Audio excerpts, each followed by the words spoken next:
Welcome, everybody, to the Holyoke School Committee meeting. It's February 24th, 2025, and it is 6:04. Roll call, Miss Feliciano.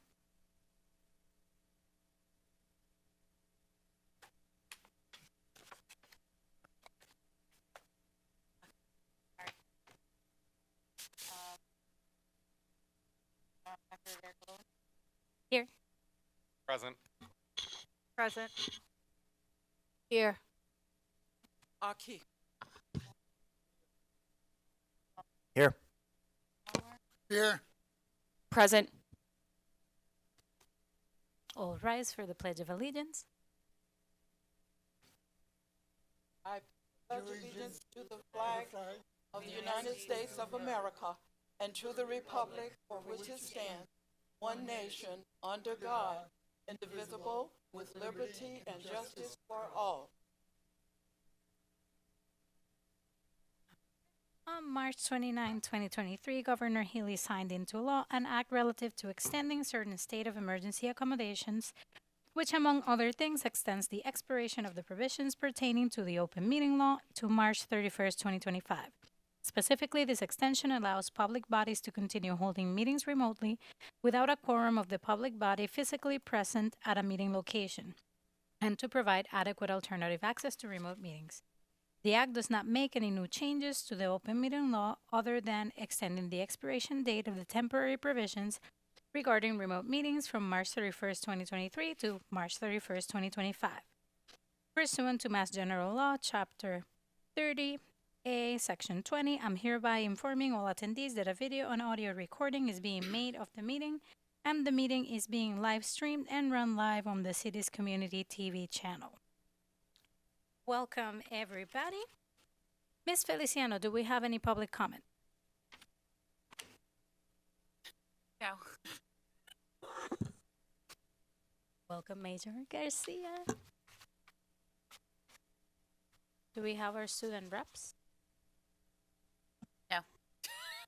Right. So then we're going really fast through this meeting already. Let's go on to superintendent report.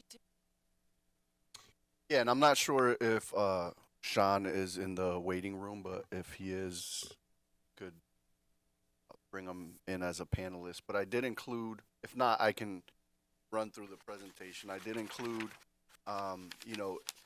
a high-level overview of where we're at in the budget development process. As many of you are aware, we end up we're so heavily reliant on the state funding that we typically wait for the governor's budget to come out to then decide what our budget development process is going to look like.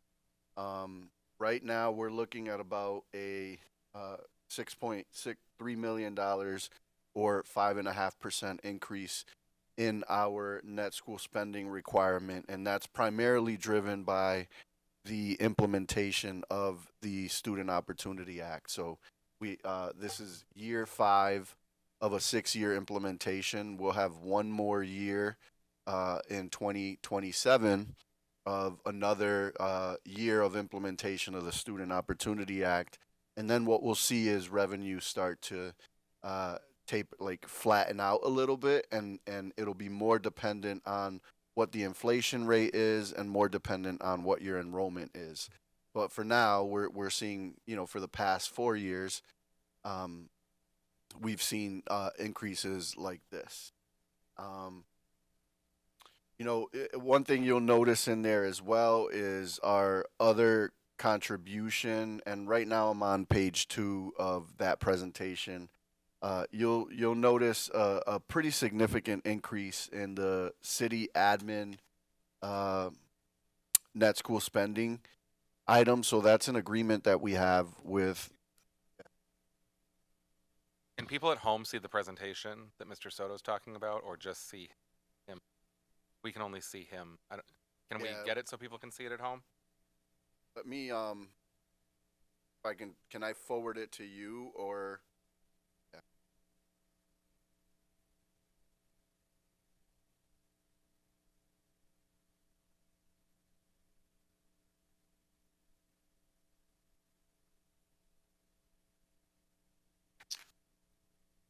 Just give me 1 minute to find the actual presentation, because what I did was pasted pictures of it in the packet, and that's what I was using.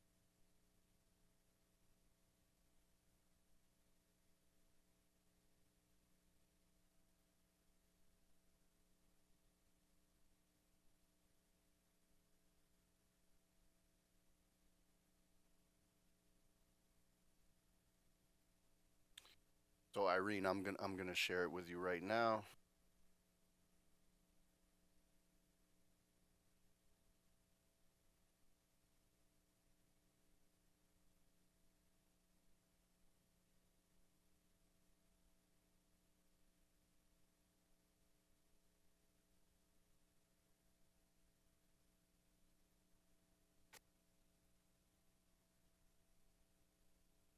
You should see it in your inbox. Got it?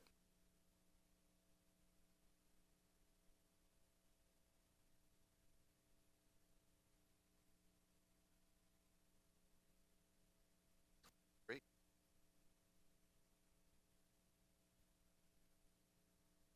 So I am on page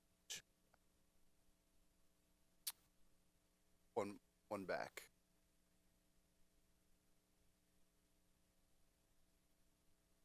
So yeah, if you notice right under where it says required net school spending, you see a pretty big increase of the amount of money that we're giving to the city out of our net school spending requirement. It went up by about 547,000 to 696, and what that represents is we made a commitment 3 years ago that if we were able to get the middle school built, that we would we would provide a $500,000 contribution to the city to help support that, and that's why you see it going from 148,000 to 697,000. So it went up by. So this year, in fact, our contributions towards that is going to be 547,000 towards that bond payment. It's not a direct, payment. It's just a reduction in our appropriation. And then you have your normal charter tuition reimbursement, which is part of our adjusted net school spending. And then one thing that we'll probably have some significant discussions about, especially in city council chambers, is around the transportation. So we saw a significant increase in transportation, not necessarily based on an increase in riders or anything like that, but we did, our McKinney-Vento transportation ends up being cost shared with the district that we're either sending a kid to or picking up a kid from. And the major part of this increase is the fact that Springfield's rate for this transportation doubled, and we have a significant amount of kids that either live in Holyoke and go to Springfield, or live in Springfield and come to Holyoke, but they have McKinney-Vento status. This is going to be an important conversation, especially at City Council. But it's also important to note that the majority of McKinney-Vento transportation is reimbursed currently. So right now, we're getting close to 100% reimbursement. So although this number is going up, the revenue that the city is going to be getting for McKinney-Vento transportation is also going up. We are still, we expected to see like a 5% increase because the rates are going up by 5%. But the reason it's so high is because of that McKinney-Vento transportation. That one rate with one town that we happen to have a lot of kids there. Ms. LaFave. Mr. Sheehan. So is the rate for us to transport a student from Holyoke to Springfield the same rate as it is to transport from Springfield to Holyoke? No, we have two different contracts. Our contract is a lower rate. Their contract is a higher rate. Okay. Is it different providers? Same providers, just two different contracts. What are the rates? So the rate went from, I think we were paying like 122 last year In which direction? from Springfield to Holyoke. Or no, from Holyoke to Springfield because they coordinate that transportation. So kids that go to school in Springfield but are temporarily placed in Holyoke and are getting bused or vanned to Springfield, that rate went up to 250, and we're paying half of that. So from Holyoke to Springfield, it was what? It was Sean. It was like 122 last year, Okay. And And last year you mean in FY24. FY24? Okay. and it went up to 250. In FY25. And we cost share that 50-50. And then the Springfield to Holyoke rate? It's about 135 Right currently. currently. And what was it last year? 5% less. I went up. Okay. Yeah. So we have a contract that is continuing. They entered into a new contract, is my understanding. So we had one that was already negotiated. Right. Yeah, we have a 5-year contract with them that was negotiated last year, and Springfield negotiated their new contract for this year. Okay. So we could anticipate also an A large once increase our in the future. contract is Yep. up. Oh yeah. So then what does it, I mean, what's the rate for what's our next largest community that we're transporting to? A lot of the new rates are in the 200 range.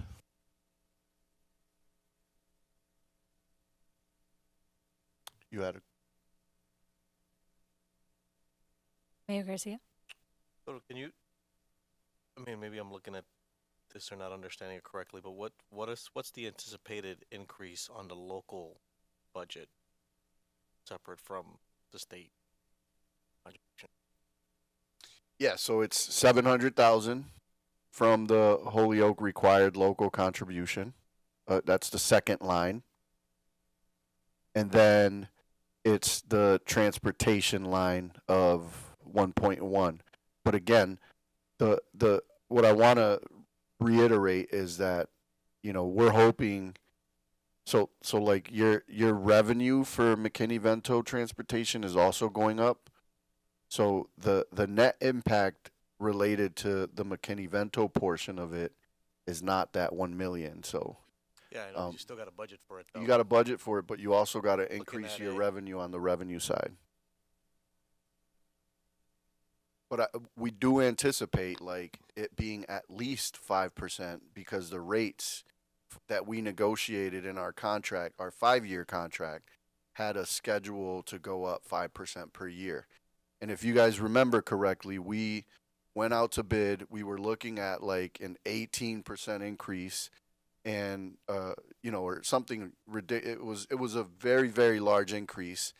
And in order to save the city money, we actually rejected that bid, redid some of the specs, which meant like, I know, I remember. yeah, there- Yep. So just so that everybody, understands, and for anybody that's watching at home, for all that I hear about tax going up, this current year, fiscal year budget, the driver of that budget was the city share portion. And I'm not arguing this is a terrible thing. I just want the public to know what's driving these increases in our overall budget. So the increase to our share for the local contribution, right? local contribution for the Student Opportunity Act for year 4. Now, here's another increase for year 5, and have another one more.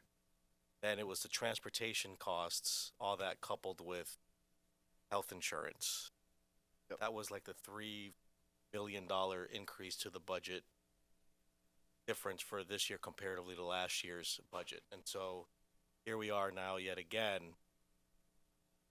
This is going to be a tough, it's going to be a tough budget. But just know that This is what's driving it. It's not overspending in any other department or any department for that matter. It's costs beyond our control that we have to pay in order to balance the budget that's driving these increases in people's taxes.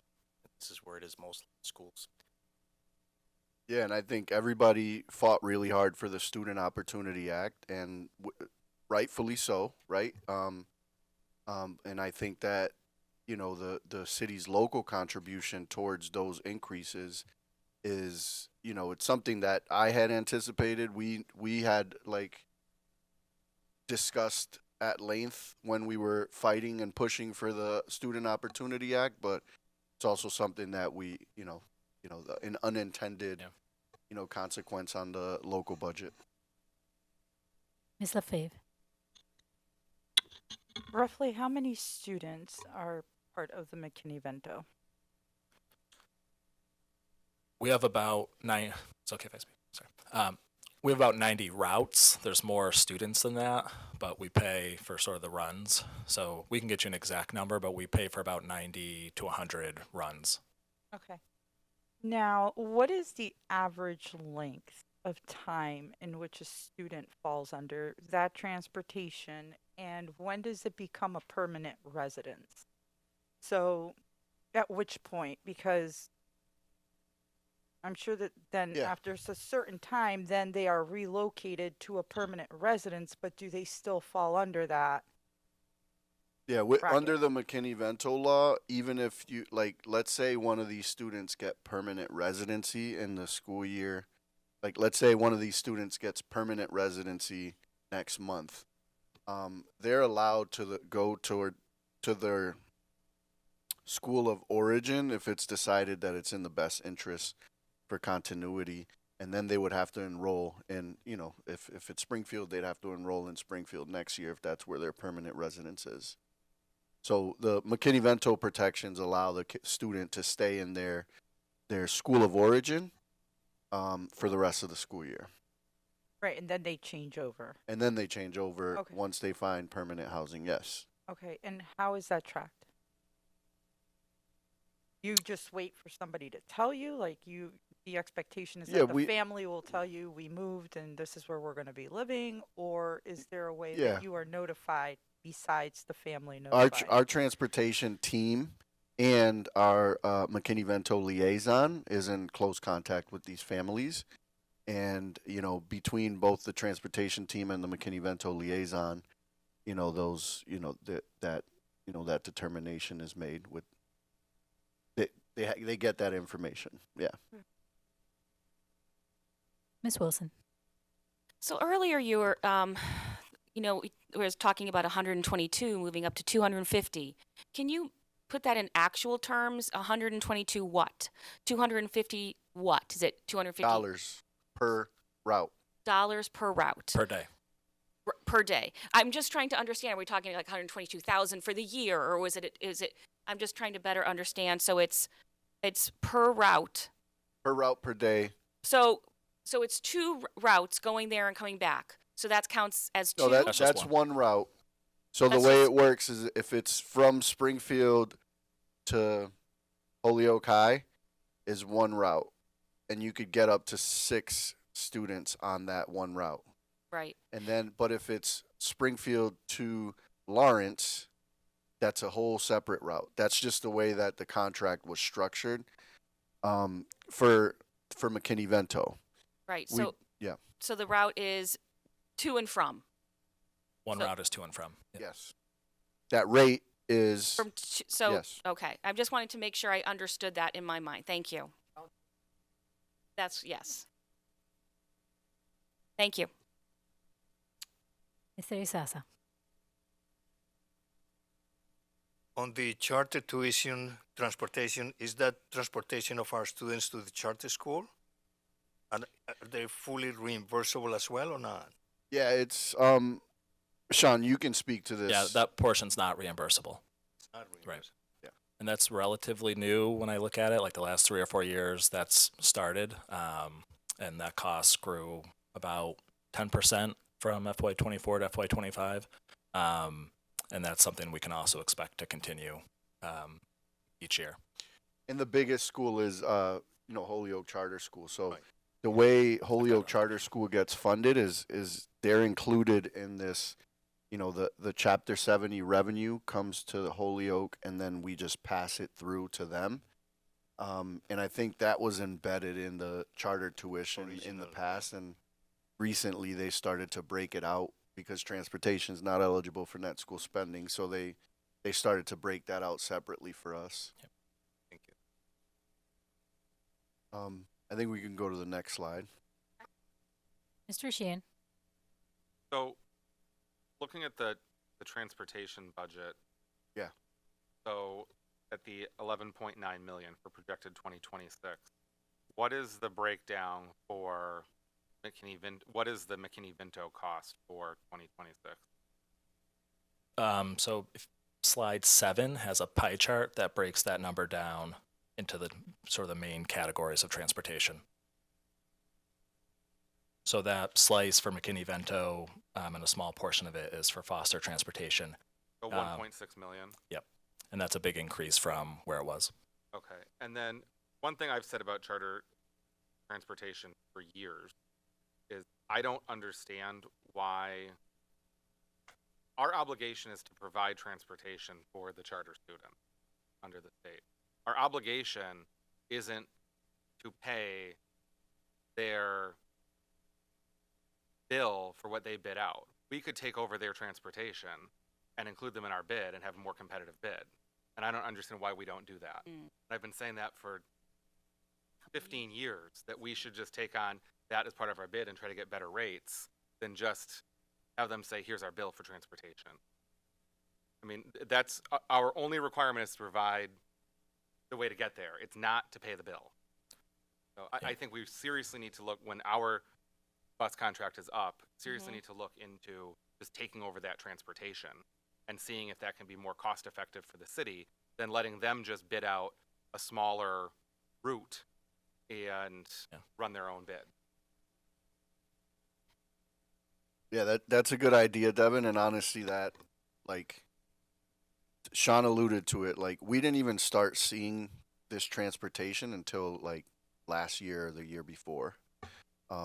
Since I've been here in Holyoke, it was always just charter tuition. I didn't even know about the transportation piece, but that is definitely a good idea. We could start reaching out to the state to see how that works, and what because we just get assessed this right on our cherry sheet. Right. It's not even and so we could reach out to the state and see like what it would take if we wanted to plan for the future to do something like that.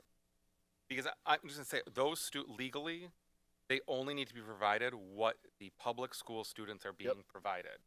Late Like, bus. it's no more. The only thing I don't know is if 2 they miles, have yeah. students in other towns that also get. The Holyoke Community Charter School, I think, is a charter only Only open to Holyoke, Holyoke, okay. the students in Holyoke. Okay. So I mean, that would be Easy to add in. Okay. that would be easy to add in. So like so we don't know. I mean, where are the checks and balances? Are they getting That's my closer question. distances? Do we check that? Do we have someone check all the routes to see, are we We don't paying- have any other route Yeah. information. I mean, don't- I think we need to start looking. I mean, if we are paying this bill, we need to make sure that the transportation that we are paying for is exactly the same as the transportation of a student in the Holyoke Public Schools. So the distances, all those types of things need to be exactly the same for one of our students. And that goes for, I'm not picking on the charter school. If we had 5 charter schools in the city, I'd be saying the same thing. But the responsibility is only exactly what the public school, what the HPS students get. Yeah, that's how we did it in Springfield too. Ms. Wilson. My question was, building off of Mr. Sheehan's comment was, are they only getting that one transportation, or is there a late bus?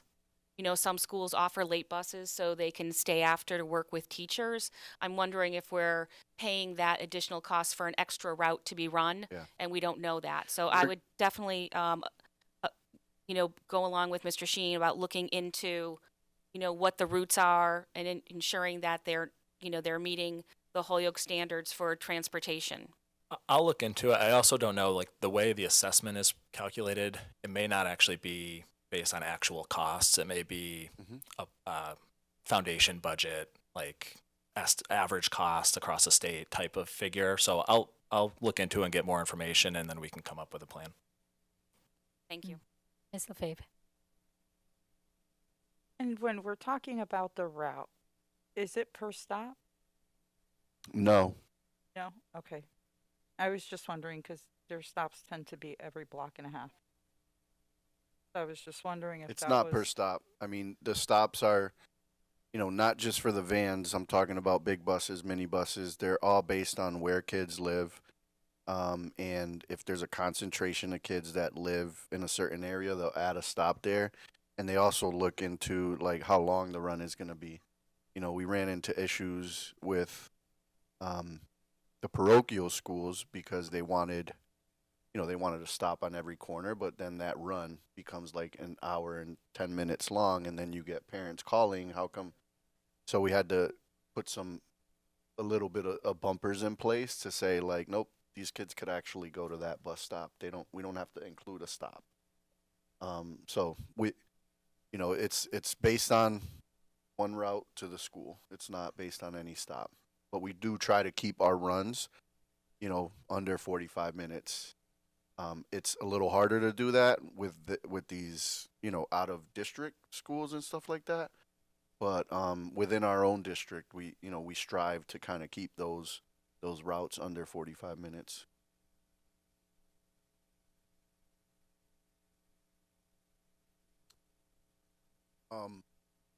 The next slide is really just a picture of our net school spending trends.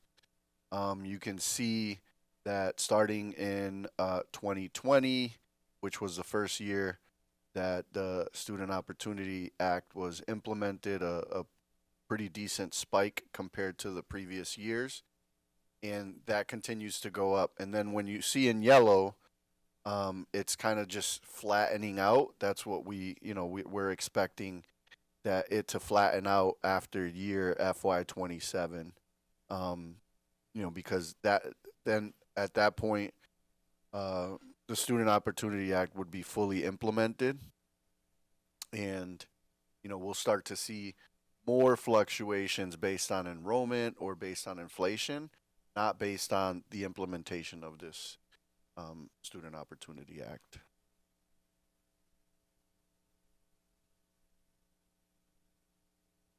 This is just a picture that, I thought captures nicely how much of our net school spending dollars are from local funds and how much are from state funds. You can see it's been pretty consistent, right around 88% of our funds are state and then locally. And this doesn't include, transportation. This is just the required net school spending piece of it. Ms. Wilson. So I'm wondering with these state funds, do we foresee any impact on our state funds based upon what our city's seeing now in some of the funding that's being taken away by federal? Are we foreseeing any significant impact with the state budget or with our budget? I mean, we've seen grants impacted, federal grants impacted. Sorry, I hear myself. Yeah. But there hasn't been any conversations in any of, we've had the Mass Budget Office come and do a presentation at the Connecticut Valley Roundtable.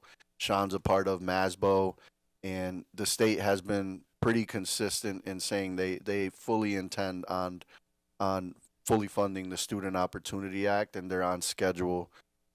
There was an interesting presentation that they did on where all this new revenue is and what the state picture looks like. I can tell you right now, health insurance is the biggest piece of the state's budget challenges right now. They have a pretty solid plan to make sure that they're going to implement the Student Opportunity Act.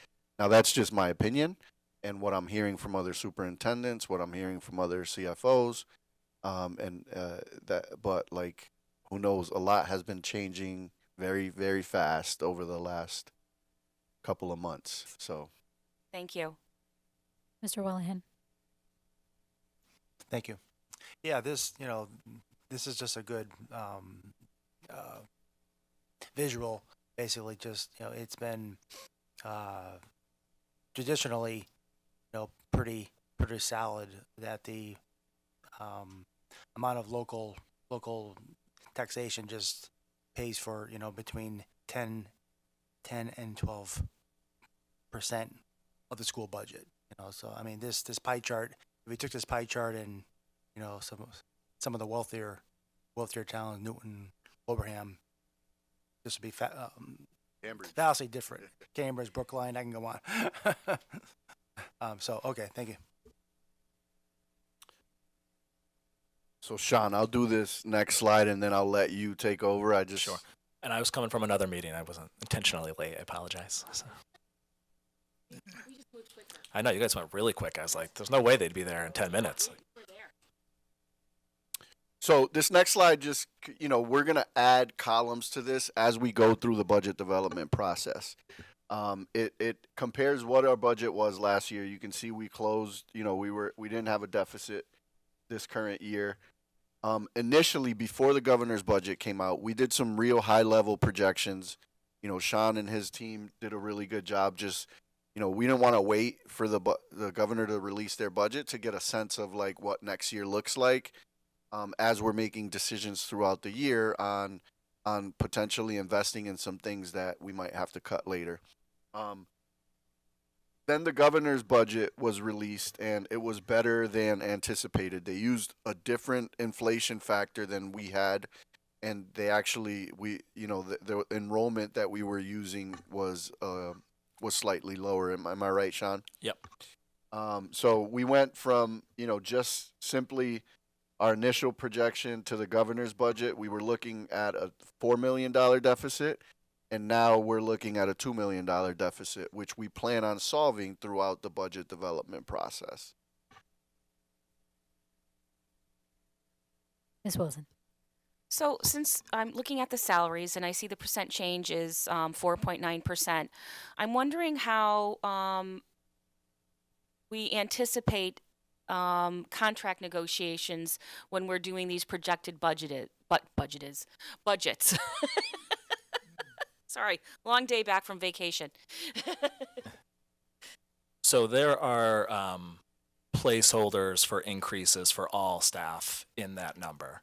Because we're still in negotiations, I'm not going to share what that placeholder is, but Right, but okay. there is a placeholder that is in there.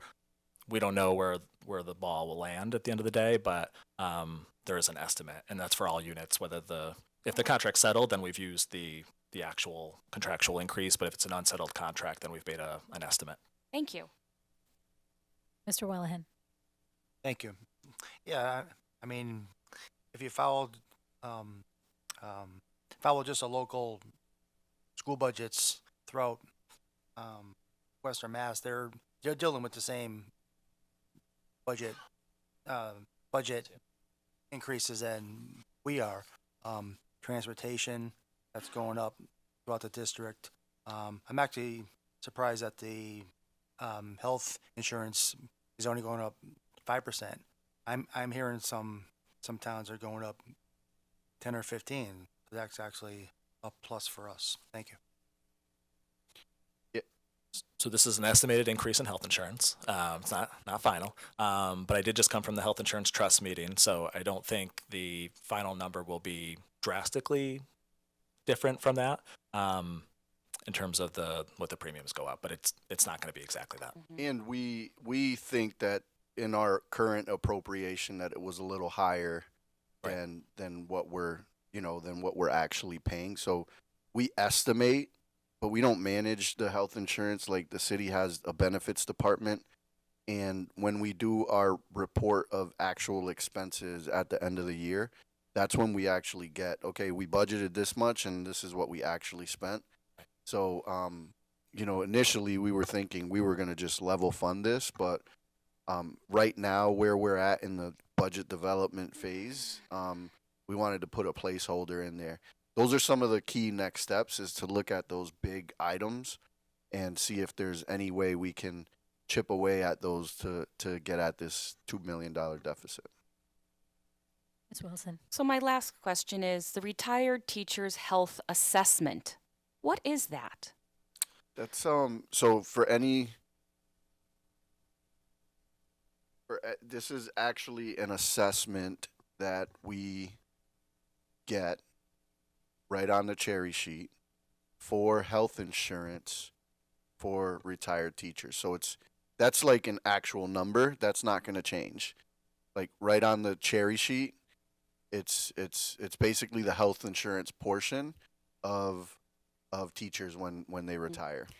Can you clarify what the cherry sheet is for those at home who may Yeah. not be understanding? Because you've mentioned it a couple times. Yeah, sorry. The cherry sheet is it's common. It's the name of essentially all of our assessments, which are like expenses that the state says we have to pay for. That's where you'll see your charter tuition, your school choice, your retired teacher health insurance, and then it also has on a separate tab what your receipts are, which you'll see your charter reimbursement and other like revenues. It's essentially like the state tells you what you need to pay for these expenses. Okay. It used to be printed on cherry colored paper or cherry. I figured it was something along with that. Or it's just because it's always red. That's what I was thinking. I don't know.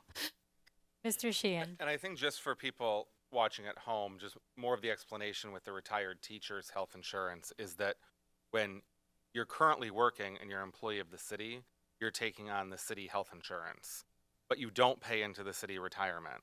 You're paying into the Massachusetts Teachers Retirement if you're a licensed educator. So when you retire, you leave off the rolls of the city health insurance and you're absorbed into the state retirement plan or state retirement insurance. So that's the big difference. So the city carries no licensed educator as a retired insured person after their retirement. They go on to the state. So that's why we have to pay. So if they didn't go to the state, we would still be picking up retirement costs through our retirement, but the state, since it's a different state managed retirement plan, carries them. So that's the big difference with it. Every other retired employee of the city remains on the city books for health insurance except people that are part of MTRS. You may have heard of the GIC or the group. This is the assessment from that. Yep. You want me to keep going? Take it All away. right. Next slide. So we already talked about salaries and related expenses. So we're projecting a 4.9% increase. This includes contractual salary increases, estimates for unsettled contracts, and it also includes an estimate for staff turnover, vacancy savings, things like that. Right now, the directive is for a level service budget for our department. So supplies and services are staying flat. Other than contractual adjustments that get made through the budget process, but we're just starting that. Non-discretionary expenses, so we're estimating 5% for health insurance. We talked about that. The 10.5% for retired teacher health insurance was in the governor's budget on the cherry sheet. So that number doesn't typically change after it's released. Charter school and school choice assessments at 5.7%. That could change a little bit based on our data. Out of district tuition, so this one's a little bit unique this year, so I'll spend some time to explain it. So we're projecting a 42% increase, but I want to caution, we do not have a 42% increase. In FY25, we use carryover funds from FY24 to support the budget, and the most straightforward way of doing that is to use it to support out of district tuition. Just one line that you can keep track of very easily. So we used about $3 million of carryover funds to support the FY25 budget. When we project out to FY26, right now we're not assuming any carryover funds. At some point throughout the process, we may, depending on how this year is going and at what point we feel like confident that we will have some funding there. But right now there's nothing there. So that's why it's such a large increase, because $3 million was added right back in that was funded from a different source for FY25. Can I just ask a Ms. question? Wilson. So the out-of-district tuition, that includes special education out of district, students going to a vocational school out of this district. What other pieces does that include? Yeah, so the major pieces are special ed out of district tuition, the vocational tuition. We have a little bit of special education, but it's a public school setting. But those are really the three major buckets. What was the last one again? It's like if we have a special education, if there's a special education program in a public school, Gotcha. sometimes students are placed Okay. there. Thank you. Ms. Lefebvre. Does that also include some of the other types of programs that we are collaborating with, like Lighthouse? Or is that something separate? No, Lighthouse would not be included there. This is primarily special education and vocational. So this would be your center school, your May Institutes, your, Yep, Willie Ross Yep. School for the Mhm. deaf, those schools like Yeah. that. It does include collaboratives like Lower Pioneer Valley. Yep. Yep. It So does. where would the partnership fall into? That would be in That wouldn't be under charter school choice, would it?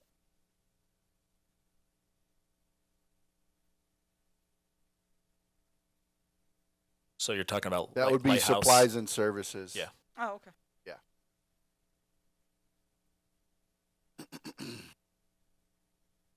And then the last area here, utilities, projecting a 10.3% increase, and the primary driver there is the opening of a new middle school.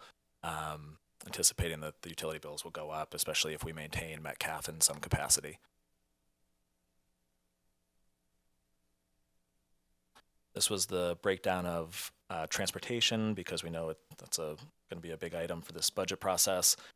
So overall, HPS transportation the initial projection is a 10.3% increase. Of that, related to that, charter transportation is about a 10% increase. And then the breakdown below of the sort of our regular transportation, you can see the different slices. The majority of our transportation is for special education at this point. That includes minibuses and vans. So there's a combination of types of vehicles in there, but that is the most significant slice of our transportation right now. I just want to add, like, we are being really aggressive with trying to find savings in the budget. So I am asking for support from this body, support from the city council, support from our families. Like, as the mayor alluded, like, this is a challenging budget year. So, we need to make sure that we're being fiscally responsible. And sometimes that comes at, like, collapsing routes, having more kids on buses, or we have some bus monitors, for example, that like might not be required in the IEP, but like, it might be keeping that particular route to that particular school safe, but it's not necessarily a requirement. We actually have to have these like difficult conversations about whether or not we can continue. And whenever, a service is eliminated or reduced, like, you're gonna hear from your constituents that they're not happy with that. We ran into that, for example, with the Kelly School and the Lyman Terrace, and like, it's like, when you look at this, our transportation budget is bigger than the fire department's budget in the city, right? So we have to be like thorough and think about all the different ways that we can find savings. Because when the more money we spend here, it makes it difficult for the mayor to provide other city services. It has an impact on their budget, right? So I just wanted to name that. Like, we're not just accepting these increases. We're letting you know that this is what we think it's going to be, and we're going to work really hard to try to get this down. But getting this down means, it could mean like an impact on service. Mr. Wellahan. Thank you. Yeah, I mean, it's just an overwhelming number. 65%. I mean, it just doesn't make sense. Is there like a task force you anticipate putting together to, checks and balance of these things, dot the i's and t's, and Yeah, where we're going with this? we do have so we've been monitoring the bills every month as they come in, and like questioning, why is this going up? We do plan this year on bringing in a consultant, Yeah. which to help just kind of have a fresh set of eyes and maybe find some things. I'm confident that like we've done like everything we could. We've rebid the contract. We've collapsed routes. There was one particular school that we were sending, 11 vans to, and like that made no sense, but the school felt like, hey, these kids can't ride together on on buses. Like they have to be split up, and without somebody there watching and saying no, we can't do that, we ended up in a scenario where we had 11 vans bringing 17 kids to a particular school, right? So we have to say like, nope, we can't do that anymore. Let's, instead of having 11 vans, let's have 3 minibuses and maybe add a bus monitor for safety. We're thinking of creative ways like that to do, and then the families are not happy with that, right? Because with a van, it was just a, My counter on that is, the families in the city, okay, they're not happy with this, okay, and the mayor has to fund his budget with these numbers, and he has families that call him too. Yeah, So I hear it's- you. I'm It's not- a team, okay. Okay, that's my point. Ms. Tensley Williams. Mr. Soto, we know that romance without finance is dead. Is there any, is there any way we could do maybe donations or something? Because you're saying you're looking for us to maybe give you ideas, or we could. Yeah, I give- don't know that donations are a sustainable approach to solving this issue, but we're always open to donations. I don't, usually when I think of donations, I'm thinking of like creating cool experiences for kids, like field trips and like stuff like that. I'm not thinking of, our legal obligation to provide transportation to and from school. Because that's not sustainable. You can't rely on that every year. We got to figure out a way. Right. We just need to make sure that we are like crossing our T's, dotting our I's, and like we're uncovering any types of efficiencies. And I can tell you from experience, having like overseen the transportation department in my previous role, that we went through different phases of that. There was one year where we were doing away with minibuses and proposing to save the city $1 million a year in perpetuity.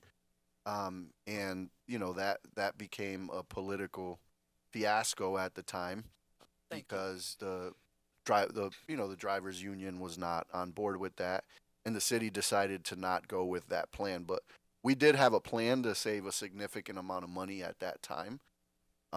Things have changed now. Like that was when the vans were, $125. You can see now that they're actually more, and that might not be a feasible approach, but it was at the time. So we've gone everywhere over the years to try to, and we just got to continue to do that. Ms. LaFave. I may use a word that'll tell that everybody might be like, it's not a curse word though.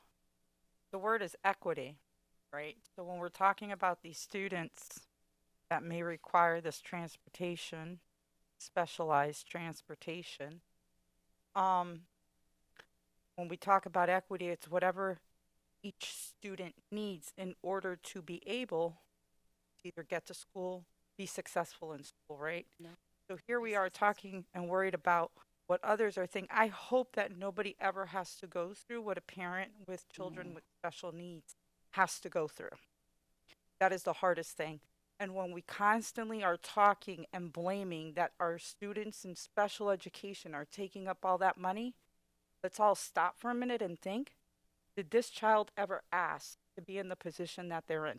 They were not in the womb saying, I want to come out deformed, or I want to come out with some sort of impairment, or I want to come out with a chemical imbalance in my brain that doesn't let me function properly, or either behaviorally, or where it's not accepted by society.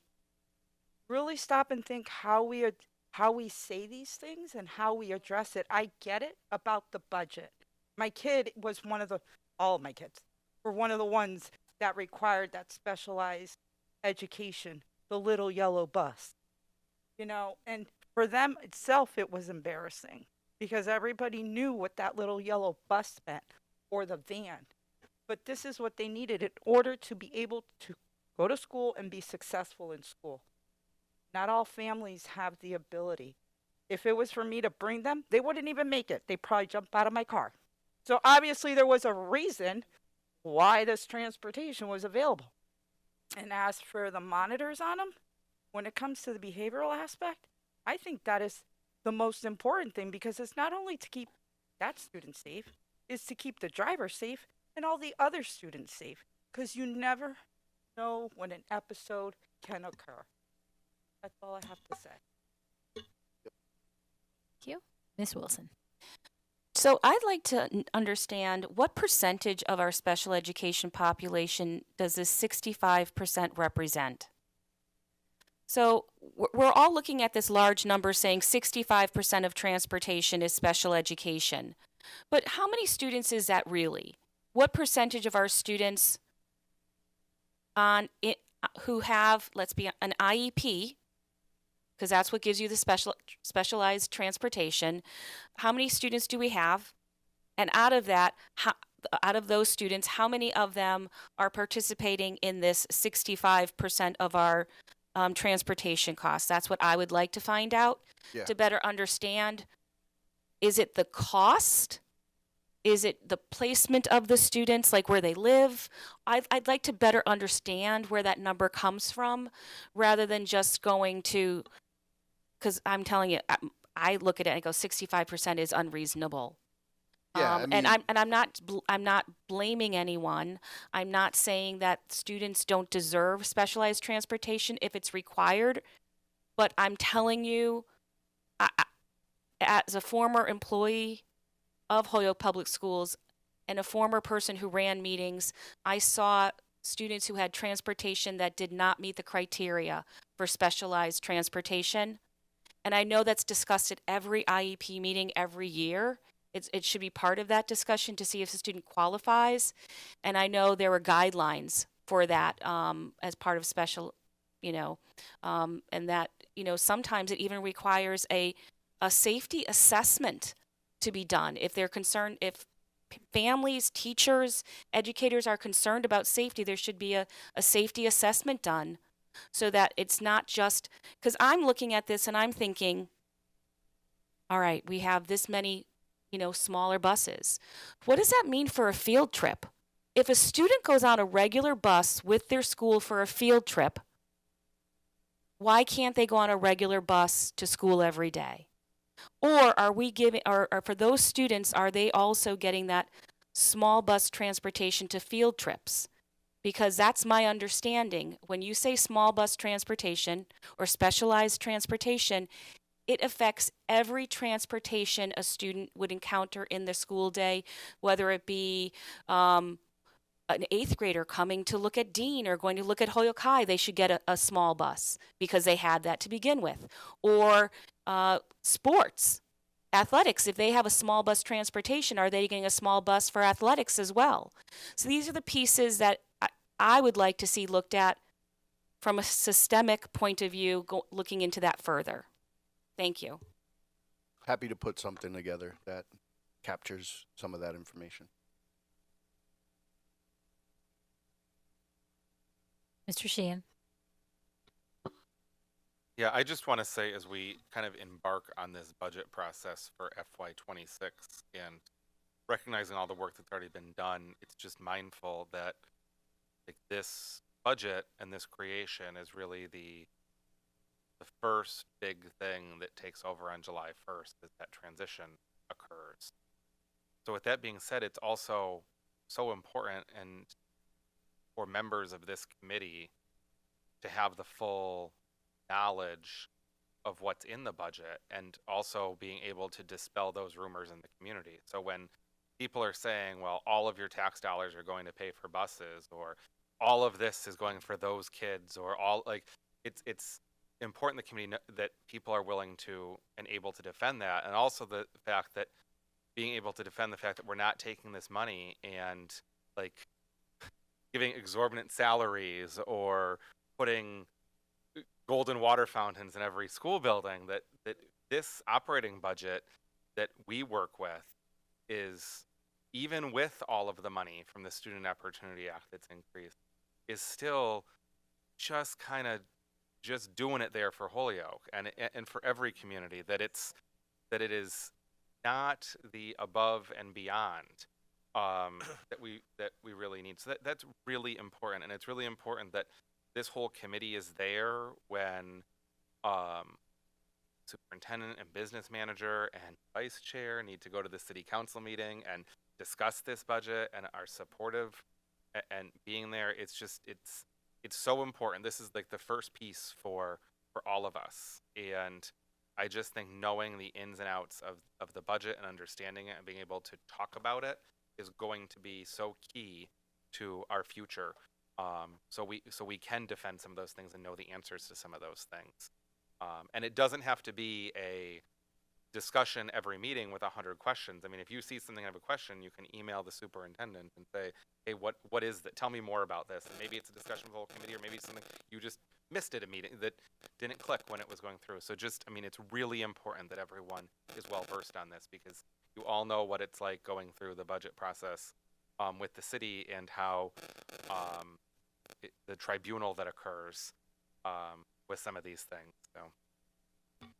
Thank you. And we are going to be meeting with the Finance and Operations Subcommittee. Thursday. I'm hoping to have more rich discussion, like get an understanding of how much more detailed. We've even had a school committee member sit in on one of our budget hearings with the high school budget hearing. Like, we're willing. What I try to do with budgets is, especially outward facing budgets, is not just put a bunch of numbers out there and have people sift through it. I try to tell the story of what are our values and what are we investing in and what are our challenges. And, sometimes that's like, hey, that's a little too high level and we want to see more details, and that's fine. Like, we're willing to get as detailed as possible, but want to make sure that the budget is not just a collection of numbers, but it's really a representation of what you all value and what your priorities are, through our strategic planning process and all that. So, all that to say is, the meeting on Thursday and throughout the entire budget development process, the Finance and Operations Subcommittee will be involved, and you'll see that at the end we are looking to put a budget advisory committee together with a school committee member, a city councilor, the teachers union president, para union president, to also keep them in the loop as to, like, hey, here's our budgets and here's the challenges we're facing and here's how we're approaching tackling these challenges, and kind of let them see the different phases of the budget development process and how we're able to get to a balanced budget. The next slide, I'm going to try to go through these a little quicker, and if you need me to stop, just let me know. But I know we got a meeting after this meeting and some people waiting, so I want to make sure that we get through the presentation. Next slide is just the state budget process. Many communities are already done with their budget because they don't care about the state budget and they have enough local revenue to just say, hey, this is what we want in the schools, and then they either get it or don't get it. But we're so closely tied to the state budget, as mentioned, 88% of our budget. So we closely follow what's going on at the state level and what impact that has on our local budget. And this is just a picture of the different phases of the state budget process. We don't really know the final number until June 30th, but we have a really, really strong sense of what those numbers are going to be by the time it hits late May in the Senate budget, as it goes through the different phases. On the next slide, it's just giving you a quick timeline of where we're at. We're meeting with chiefs now with our department heads. Chiefs is not necessarily the right word, but anyone who's managing a budget that is not part of the school-based budget. We're meeting with them right now, reviewing the level service budgets, asking them to propose, 10% cuts, and what is it that you need to keep the same level of service this year? And if you had to cut anything, we want to get to a 10% number and see what impact that would have. Is this an easy cut to make? Is this a difficult cut to make, but like doable? Or if, in worst case scenario, is this a cut that, like, if we had to do it, it would actually have an impact on student learning or anything like that. So we're going through that process now in February and March, and then we'll go through that same process with principals, where we'll give them their staff allocations and their discretionary funds, and they build the spending plan, and then they have an opportunity to present their spending plans to us, and then obviously keeping the school committee in the loop throughout that entire process, and getting a final budget voted on in June with the city council, and going through making sure we're doing our school committee budget hearing and going through the public viewing of the budget and making sure we're hitting all those key milestones. So and then the next slide just is an initial timeline of the school committee's timeline or involvement in the timeline. Again, the finance and operations subcommittee playing a huge role in getting regular updates, but looking to in June have a public hearing and getting a school committee vote to recommend the FY26 budget, which I know historically the school committee hasn't actually voted. They just voted to receive, but not sure if that's going to change this year. It is in the capacity building plan to actually, I okay. think the vote to recommend. Yeah. Okay. And then lastly, that last page for all of you that you have in your packet just kind of summarizes everything that we just talked about. And I already mentioned the formation of the budget advisory group. Again, giving key stakeholders a look at what our financial picture, the process, and everything that is involved in getting to a balanced budget. So right now we're looking to have the HTA president, the Polio Paraprofessionals Union president, one school committee, one city councilor, and two principals to sit on this smaller group. We'll probably have like 3 meetings, go through this presentation that we just did with you, do that with them, and again keep them regularly updated throughout the process.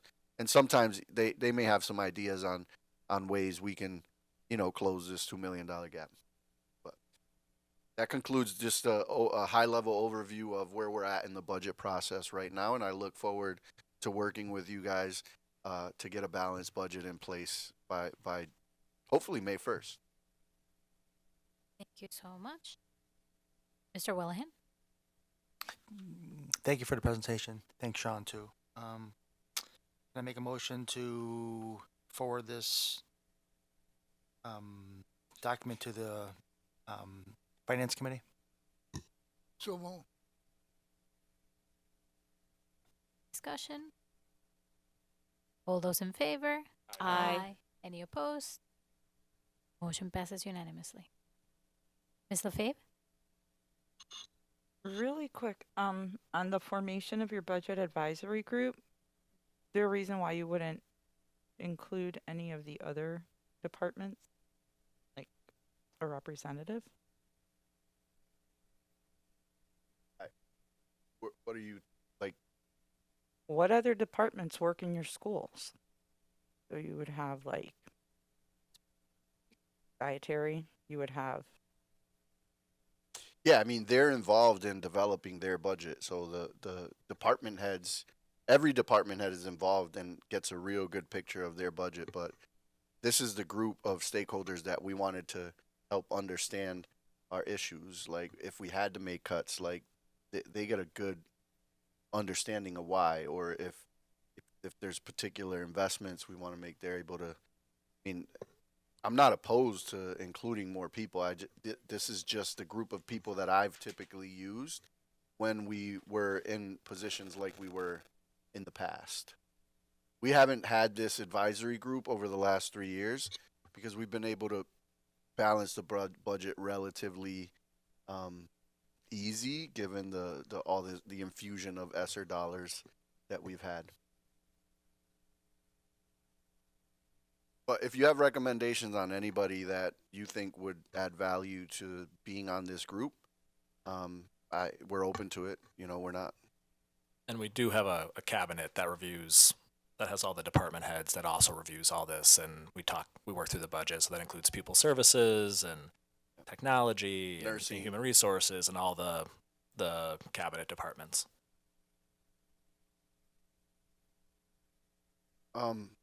So I think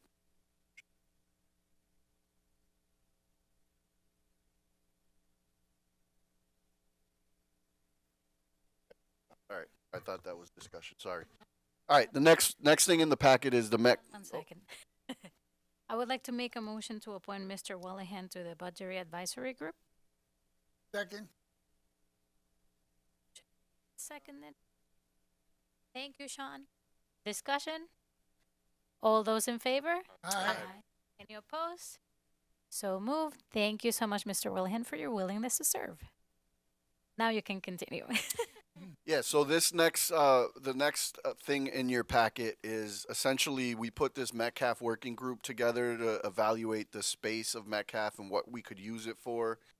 In that we just gave you some background information. Actually, this is a memo that was written to me recommending how we use Metcalf next year. We had different members look at different options, and you can see that those options in your packet. And I think, in summary, what this group is recommending is that we keep Metcalf as a school next year and move our Opportunity Academies program over there, in addition to an alternative program that we're looking to launch next year that isn't for overaged, undercredited students, like Opportunity, or like the Success Center is at Opportunity Academies. So, part of that process was looking at spaces, understanding the programs, and the recommendation that's being made right now is that that's what we use Metcalf for. And I'm definitely in support of that recommendation. Right now, we're leasing space on Maple Street, and it costs us about $50,000 a year in lease space, and we could and that program has expressed to us that they're limited on space. The kids, they don't have access to a gym, regular cafeteria, and it's kind of tight there in the space that we're using. So that's the biggest takeaway from the recommendations. In addition, part of the conversation that came up was whether or not the transitions program should be moving to Dean. We definitely got a lot of feedback from staff and from families, and the recommendation that is being provided to me is that right now we don't move the transitions program, that we keep it where it is. The lease for that space that's currently being rented is up in November, so we'll have to have a conversation with the owner of that space to renew that lease for at least the remainder of next school year, while we put together, we want to hire a consultant to help us evaluate two things, like whether or not, what would it look like at Dean if we were to build out space for the transitions program, and so that we can actually share that with families if that's if that's the direction that we want to go for that program, and to evaluate, we got into a pretty deep discussion at the joint city council school committee meeting about what's going on with central office. Definitely a little frustrating because, there was a comment made that we've been talking about this for 40 years. And I can tell you from my experience, I got here in 2016, and 8 months later, we had already formed a team, evaluated options, laid it on the table, and created options. It didn't take me 40 years to do that. I did that in 1 year. I gave some options, and there was no action taken. So in the meantime, we actually consolidated central office. We were renting 4 floors and consolidated to 2 floors. A lot of people were upset at that decision because things are tight. I know they call central office the Taj Mahal in the past and all that, but anybody who goes there will tell you that it's not the Taj Mahal. And please don't say that to any of our staff because It's not. you might. I can't protect you from I know, because it's not. from their reaction. But anyways, the long story short, on that conversation, the city council did express heavily to me that they would like central office to be in a building that's owned by the city. So we are looking to hire a consultant again, like we did in 2016, and work through options on what that could be.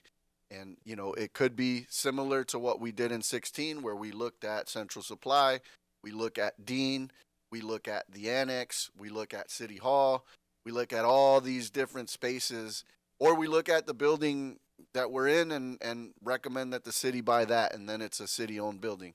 But, you know, I'm hoping that all that work results in, like, you know, we're not sitting here 40 years from now talking about it again. So like that was part. I know that wasn't part of that is part of the recommendation in here, but there was a long conversation with the city council around this. Ms. Wilson. So it's the second time this evening you've mentioned consultant. So where does the fund for consultants come from? Supplies and services. Supplies and services. Okay. And Or if we have if we have a revolving account that we could use, like that's a charge that they put on us. Now we got to figure out, you know, how much it's going to cost and where could we fund it. right, I mean, how much are we talking about for a consultant to redo work that was done in 2016? In 2016, we didn't pay a ton. It was like, let me Rephrase that. that. Thank you. In 2016, I believe we paid like $9,000. I think that, like, to do a thorough analysis, it may be more than that.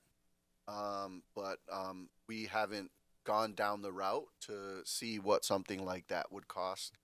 And so that consultation would be for central office relocation. Central office, and the recommendation here is to also have that designer or that consultant map out if we wanted to move the transitions program to Dean, like what, because remember we got like 300 kids or less than 300 kids that are going to be leaving the Dean campus in STEM, right? Right. Because STEM middle school is going to the PEC, the new PEC building. So there's definitely some space there that we can look at and make sure we're utilizing this building to the best of it. But I can tell you from like right now, definitely the families that are in part of the transitions program have spoken up about not wanting to be back in a school.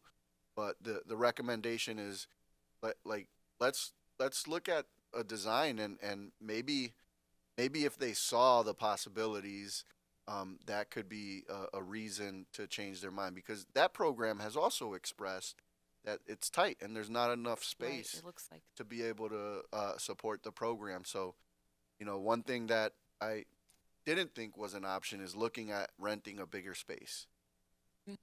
And then a follow-up question on the alternative program for 7th to 12th grade. When you talk alternative program, what are you thinking about for that? Because there's a lot of different options when you use the term alternative program. Yeah, so that is definitely something that I do want to bring to the school committee. We put a team together to take a look at designing a right now we have a program that's designed for kids that are overaged and undercredited. That's the Success Center.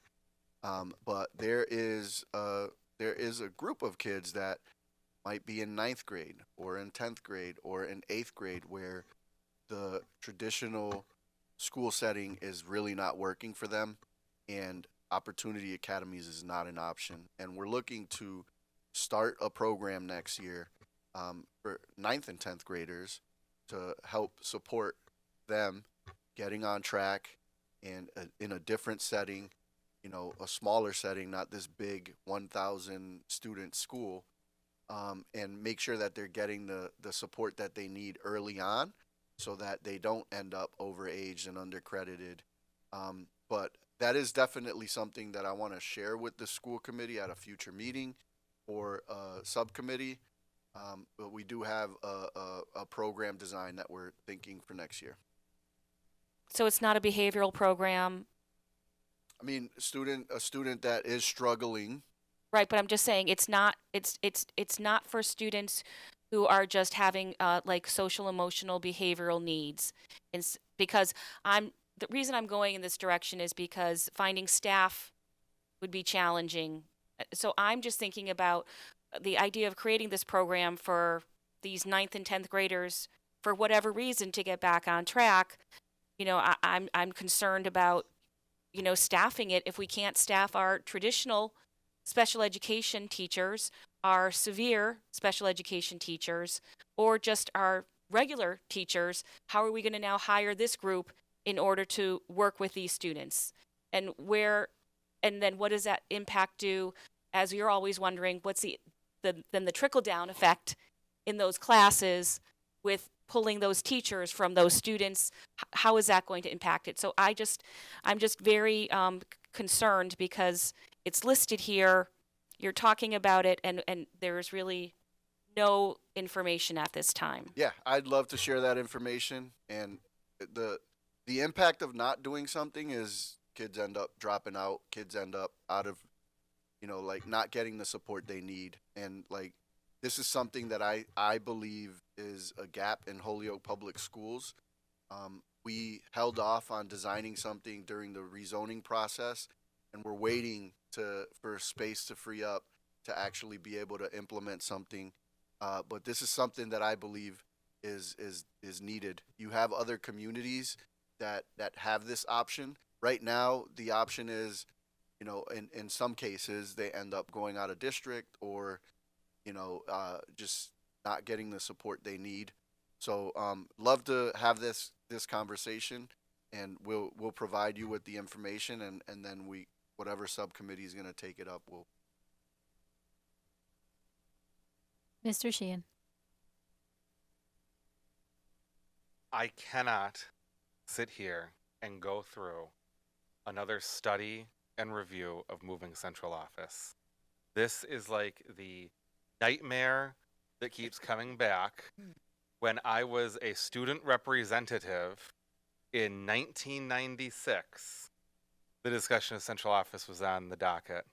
When I joined the committee in 2010, all we did was talk about central office. Should it go to Lynch? Should it go here? Should it go to City Hall? Should it go in the old police station? Should it go? Just keep naming it. We have spent so much money and time. We provided a full report to the city council, and the city council has to appropriate the money. The mayor has to make the decision to move, and they said, let's stay where we are, because they were upset that the tax revenue would be lost if we moved out of the building. We don't pay taxes. The owner pays taxes. I don't see an order coming from the city council that says we have to study this. Has anything come through? An order? You said they asked for it. Has there been an order requesting it? I didn't see anything. I didn't see an order. Okay, so there's been no order unless the city is going to fund 100% of this study to waste the time of employees of the Holyoke Public Schools in doing this. I don't see why it's being done. To say it's to look at programs moving, it is not prudent when we are opening up a school this summer to do a study of where we'll move programs until that building is open. So just to do something because someone wants it, until 15 members of that city council and the mayor sign an order coming over here, we don't have to do anything that they want done or spend a penny on a report that we have done multiple times. I will name that I did see an order for me to provide an update on what's going on with central office and where we're going to be located. And that's what spurred this conversation. But I haven't seen an order that said, hire a consultant and figure this out. Mr. Sheehan. The city council also has no statutory authority to tell the superintendent to do anything that comes to the school committee. So they don't file orders to tell you or direct you to do anything. They can request that from this committee, but they do not get to overstep their authority on the constitutional requirements of a school committee in the Commonwealth. Mayor Garcia. I have to 150% agree with everything Devin just said. So you're absolutely right. Anthony, I suggest, if you don't mind, just standing by for a moment and let us figure out how I can bring. Yeah, he's absolutely right. If this is something that council is pressuring, you've done so much over the years. There has been action taken. Won't get into it. There was even a most recent action taken, and certain councilors went and killed that behind our backs. So, with that being said, it should be something that should be funded on the city side and not the school side, and really shouldn't be wasting your time unless it's something that we bring forward on the city side for you to work with us and we work with you to do. But I think you've been more than accommodating, and the resources that we just went over almost 30 minutes to an hour talking about regarding the budget. Resources are limited and need to stay within what you got to do to run the school. So we'll continue to talk about it. Let's figure out how to take on more responsibility on the city side to try to figure this out and not put this added pressure on you and trying to do things that's really, above the scope of what's really asked from you. So. Mr. Collmore. I agree with what Kevin has said and what the mayor has said. We've been going on with this for years and years and years. But I've heard nothing about a long-term lease or a short-term lease on a building used for our students. Has any been thought to this at all? You're talking moving him into Metcalf or Dean or Peck, but those are short term. We should be looking at long term here, not just Mickey Mouse this thing for 40 years. Let's make a decision from the city council about where they want us to go and have it sent to us. Like Devin says, it's our responsibility to make this decision. So let's make this decision as quickly as possible, but I don't want a penny spent. I think it can be done in-house without any problem with a recommendation on what we do here. So let's get moving and get back with some recommendation right away. Thank you, Mr. Collmore. Ms. LaFave.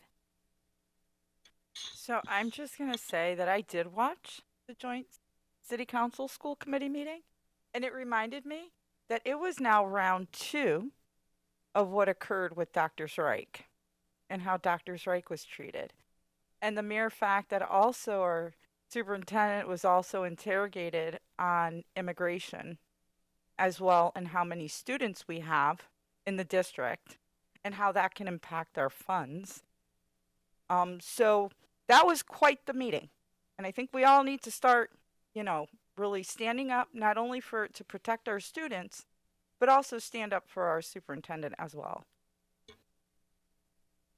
Mr. Wellehen. Thank you. Just to back on topic here on the Metcalf Working Group, I just want to thank everyone that participated. I know Mrs. Williams was part of it. I want to thank her. I know the recommendations were unanimous, the consensus, so that's good. I know just going back to the joint meeting where, someone just says, oh, let's move the administration into a municipal building, just like that. Have you looked at our municipal buildings around? Yeah. Is there any building that we can move in, flip a switch and move in? No. The City Hall Annex needs work. The City Hall has vacant buildings because of issues in the condition of those offices. This is the newest building in the city. This building's 35 years old plus, correct? So we don't have an easy fix just to move into a municipal building. If we could, that would have happened. Okay, so it's going to need some, whatever, if we do move to municipal building, it's going to need, extensive renovations, retrofitting. Metcalf is not the answer for that, in my opinion. Thank you. Mr. Isasa? Say that I was also present at that meeting, and I was very impressed by the kind of the moderation and humility and expertise presented by the superintendent. So I was very glad about it. Thank you. Mr. Sheehan? I will just say a little bit calmer. I tried to look through my email and can't find that report from 2016. So if you could just recirculate that, it might be helpful just for everyone to. I mean, I looked for Liz. I looked through different keywords, but couldn't find the exact report. But it would be helpful. I'm sure we could just change the date, be exactly the same. With Just- inflation. With With inflation, yeah, inflation. with inflation. Mayor Garcia? I was just going to respond to some of the things Jay just mentioned, and I wouldn't totally rule out City Hall and Annex. There is over $10 million being invested in the Annex currently, and as well as City Hall.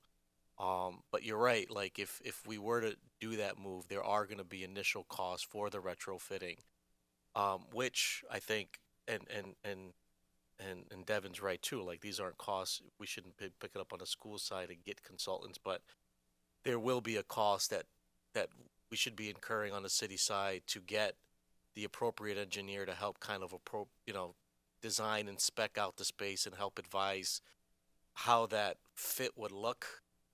How many employees are we talking about? The space, if we were talking about the annex versus City Hall, where, how does that fit? Or parking, and then also determining the square footage cost or the retrofitting and all that. So again, hiring the consultant. That when I hear consultant, I'm not thinking of just somebody to help put a narrative together, but somebody that's going to really take a deep dive in how that plan is going to look, so that then we can say, okay, we know it's going to X. We can make it fit. Number one, I think that's the first thing we need to figure out, and then also number two, if we do this move, it'll cost, I don't know, it's going to cost $1.4 million, and now we have a number we can figure out and make that work and prepare for the move. But so I wouldn't rule out the annex in City Hall. I think that there is opportunity there, except it is going to cost money, and the city should be forking up the bill to since the city it's the city that's putting the pressure on the school district, then we should be certainly putting the money forward to figure that out. So I make a motion that we receive the Metcalf Working Group report.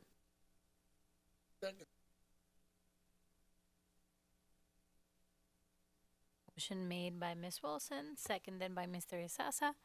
Any discussion? All those in favor? Aye. Any opposed?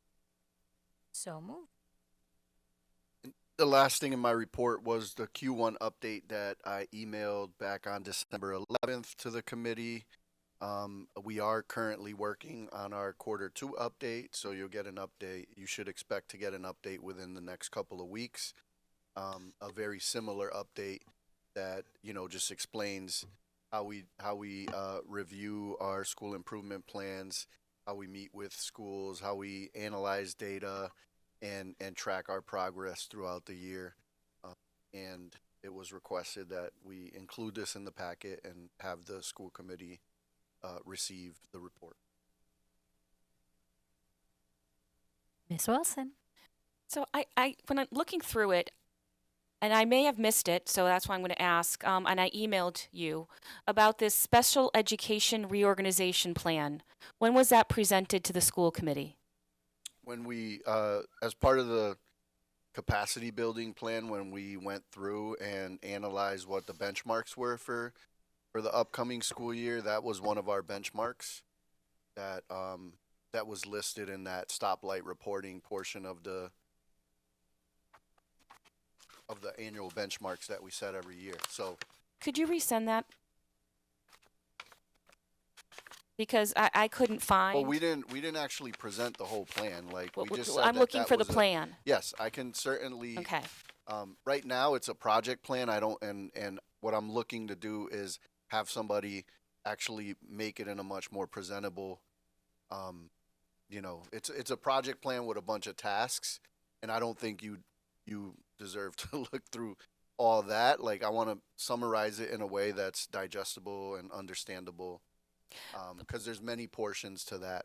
Right. But if this is a reorganization plan, I don't mind looking through all of it Sure, because I can I send you feel like I everything. should have this information about a reorganization in, that department. I'm looking to get a summary of it, and I'm happy to share the project plan with you as well. Thank you. Each one of these benchmarks has a separate project plan.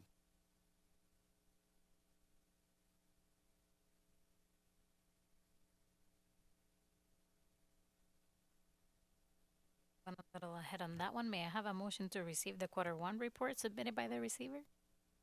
Second. Right. Any further discussion? All those in favor? Aye. Any opposed? Passes unanimously. That's all from you. My turn. Vice Chair report. In the link, you actually have the commissioner communication that was read during our last meeting, and then we have a brand new one that was printed.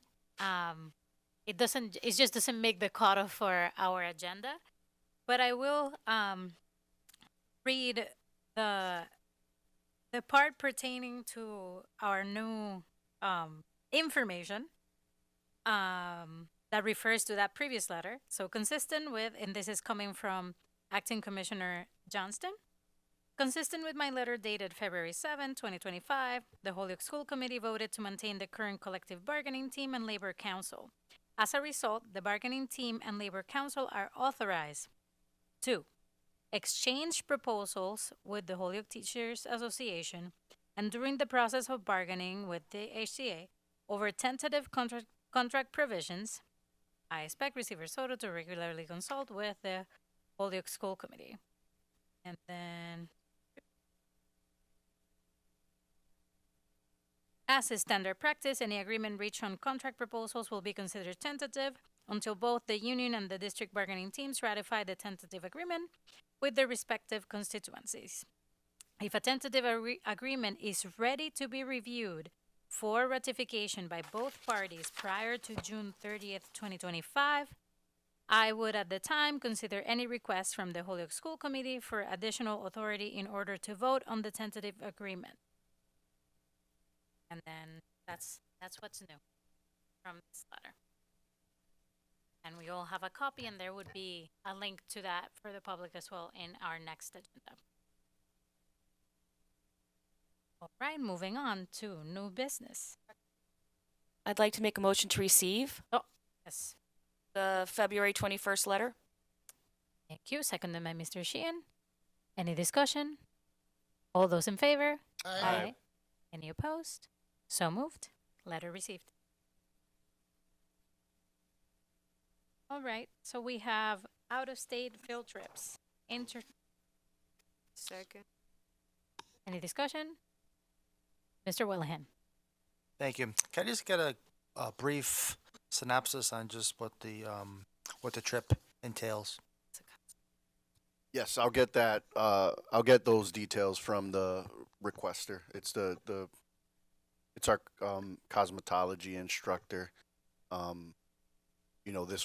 This is the first step, is just to, they asked me for approval. I provided the approval, shared it with the school committee, and then they'll work through more details. But I'd be happy to provide that for sure.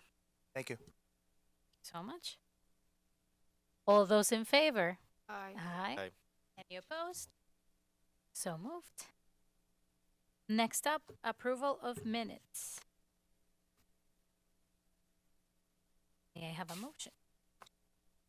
Motion to approve the minutes from January 13th, 2025. Second. By Ms. Lebron Martinez. Any discussion? All those in favor? Aye. Any opposed? Meeting minutes approved. Updates of committees, starting with Policy and Governance Subcommittee, Ms. Wilson. So unfortunately, due to unforeseen circumstances, we did not have our meeting. And the next meeting is scheduled for March 6th. It's a Thursday. It's going to be at 5:30 at Suffolk Street. Thank you. Finance and Operations Subcommittee, Mr. Wellahan. Thank you. The Finance Committee is scheduled to meet on February 27th down at the Taj Mahal. At, I couldn't resist. 5:30. I know we're looking forward to talking about the budget process. Thank you. Next up, Joint City Council School Committee. Mr. Wellahan. Well, thank you. The committee met on February 12th. I know Mr. Calmer was there. We already talked about some of the topics that came up. I know the Metcalf Working Group, they provided a report that was discussed, and again, that led to the school offices, whether to move them or keep them. So that was a prolonged discussion. Mrs. LaFave mentioned that we talked about the immigration policies in the school, whether the children whether there's more this year than the past. I was concerned with the vetting process. I was concerned about the number that our staff is really taking on the burden of vetting our students. So that was a concern that I had. Thank you. Thank you. Next, Local Control Subcommittee, Ms. LaFave. Hi, so the Local Control Subcommittee did meet via Zoom on the 19th. There was the Commissioner, Lauren Wu, Mr. Sheehan, Mayor Garcia, and myself. And impressed with the work that we're doing and how we're keeping on track with what we have on the capacity building plan. We highlighted some of the things that the finance subcommittee is doing, as well as the overwhelming work that the policy subcommittee is doing. But we also did, voice some of our concerns and where we are kind of stuck. And I still gave you many props, Miss Wilson. But we did talk about the process of the policies and them coming back to the committee and then being posted. So although we voiced those concerns and how we're still working at it, he says don't worry about that. That would not impede us from getting our schools back on July 1st because he sees the amount of work that we're doing already. So the other thing that he did point out, and hopefully it will come to the March 31st because that's our next meeting, is possibly bringing the exit reassurances that will be put in place when we exit receivership, and it would be for 2 years, I believe. I understood. Could you repeat that? I'm sorry. Exit reassurances. So those will hopefully be presented on March 31st. And it's kind of what they would like to see happen, continue, to make sure that we stay on track. Any questions in regards to local control? Mr. Sheehan. I'm just gonna say it's not what they'd like to see. It's Sure.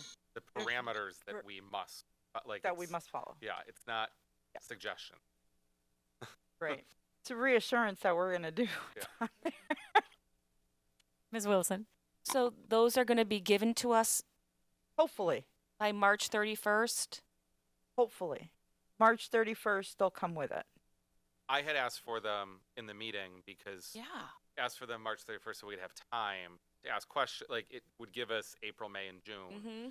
And it's the powers that the commissioner in the law could still hold back. Like I'm just going to throw this out. They could say the school committee has everything, but they are not allowed to negotiate a food service contract. Like so it could, and that's just a Right, I just picked something. the easiest simple thing Right. to say. Okay. All right. But I did understand that the turnaround plan, to maintain the current turnaround plan, that's a must for what's left of it. I believe 2 more years. Okay, next up, Leadership Accountability and Measurement Subcommittee. Mr. Sheehan. Yep, we are meeting tomorrow, Tuesday, at 4 o'clock at Hoyoke High School in the conference room, right in the main office. We're meeting there because we are going to be meeting with some Hoyoke High staff to discuss the credit proposal that came to us back a few months ago.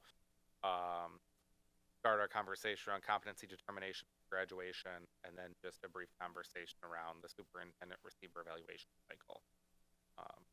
So that's tomorrow at 4 at Hoyoke High. Thank you. Announcements have been posted. The Community Advisory Team meeting has been postponed. Mr. Soto? There's 2 things that I wanted to let the school committee know are happening this week.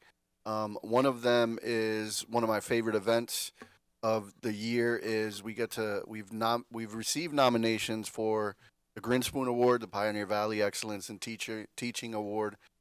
Unfortunately, we're only able to pick 6 teachers, but more teachers get nominated. It's probably double that get nominated. And we started this last year. Felt really bad that people get nominations and then other people get the award, and it's like one of the things that we implemented last year that we want to continue hopefully is we host a dinner for them, and just it's an opportunity for them to bring a +1 and break bread, have some dinner. The principals come and share like why they nominated them. They get a goodie bag that they take away, but it's just an added layer of just being nominated. It's something that I look forward to every year, and I think that that's happening Thursday, and then on Friday we do have the governor in town for the United States of Reading kickoff. We were funded. We got funding for the United States of Reading program, which allowed us to update many of our elementary school libraries, classroom libraries, so kids have an opportunity to pick books that they want to read that interest them, supplemental materials, and we're just excited to host the governor. She's going to be in town, and just celebrate that that funding and that initiative that's going to help supplement what we're already our literacy initiative that we have in place. Is that still at 11? Because they sent like an email. Is that still at 11? Yeah, I'll be sure to email the details once they're finalized. So we're working with the governor's office. I believe it's 11 o'clock at Lawrence. Yeah. That's why. Yes, a lot.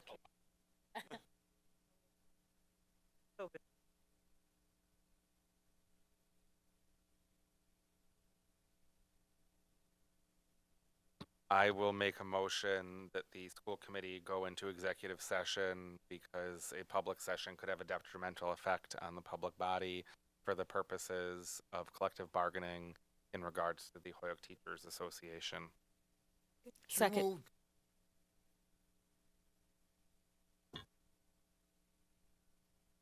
All right, we'll take a roll call vote. Oh, and not to return to open session. Thank